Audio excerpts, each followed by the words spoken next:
ebyatuka n'emyansa n'ebyatuka dakiika ng'etandise okutonnya yali erimu ekiwuuma ekyo obanga obuyinzo ga musisi oba kiki empewo yali y'amaanyi nnyo. Ekyalo yakirese bubi nnyo era basinga obungi embeera yaffe si nnungi.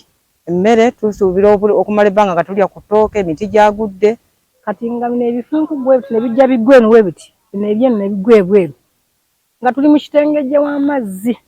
Ivi nemenyeka sola negenda ebintu byonna ne bimenyeka byonna byayonooneka tetulina kati. Naye olunaku olwaleero tufunye omusamaliya omulungi era omuzira kisa Honorable Engineer Sally Frederick bw'atudduukiridde n'ajja n'ayamba abantu baffe. Nange nzize wano okubawaayo kye bayita first aid.